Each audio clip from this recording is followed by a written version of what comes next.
Hey everyone, welcome back to my channel. Today we are going out with a massive piece of American Wagyu Plate Short Ribs from Snake River Farms. I recently ordered a batch online and wow, the marbling of this thing is insane.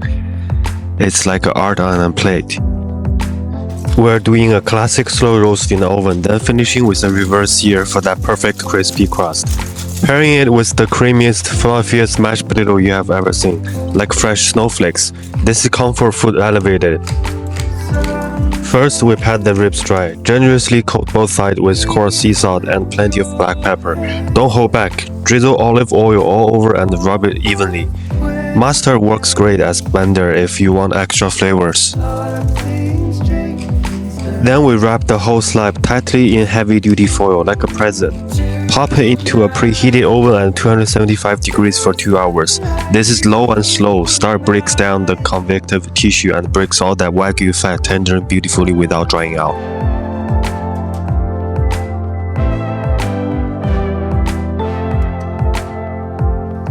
And after 2 hours, carefully open the foil. Watch out for the steam. We want it to let it roast uncovered for another 2 hours at the same 275. This builds flavor and tenderness. While the ribs finish, let's make the best mashed potato ever. Peel and cut your potatoes into chunks. Prefer to use Yukon Gold potatoes. And boil in salted water until fork tender.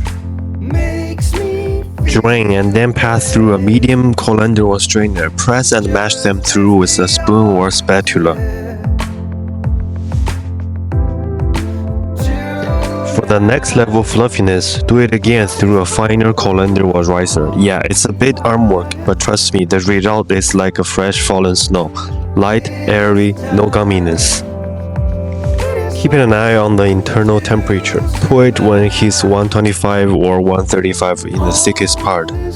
Carry over heat will take it higher when we rest and sear.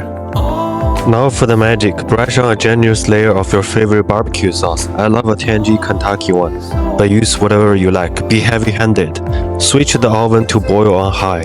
Pop the ribs back in uncovered for 10 to 15 minutes. Watching closely so the sauce caramelizes into a perfect glossy crust without burning. Okay, now back to the potatoes. Add a big knob of butter. Stir until melted. Slowly add warm milk while stirring constantly. Adjust to your desired creaminess. It should be silky smooth. Season with salt. And then I recommend you add the milk in different batches, carefully and slowly, to reach this perfect texture. Plate over a big scoop of these creamy mashed potatoes. Use whatever gravy you like. I prefer it plain. Alright, moment of truth. The boiler just did its magic. Look at its crust. Dark, sticky, perfectly caramelized from all that barbecue sauce. You can already smell the smoky sweetness hitting you right away. And it's screaming hot. Now we rest for another 10 minutes. This is super important. Trust me, patience here pays off big time. Look at how the bones are literally pulling away from the meat. That's the sign of melt in your mouth tenderness. And now I wish I had a big dog. He would be super happy for this. Now let's slice. Listen to that. You can hear the crust crackle just a tiny bit as the knife goes through. And look at these slices. Pink, tender, with beautiful fat ribbons running through every bite. The bark on the outside is crispy and smoky, but inside, buttery, beefy perfection. This is what reverse sear dreams are made of. Low and slow for tenderness, high heat for that killer crust. No grill needed, oven does it all. Because this Wagyu rib is so rich and luxurious, we are balancing it with some bright tangy pickled artichokes on the side. They cut through the fat beautifully. Acidity is your friend here.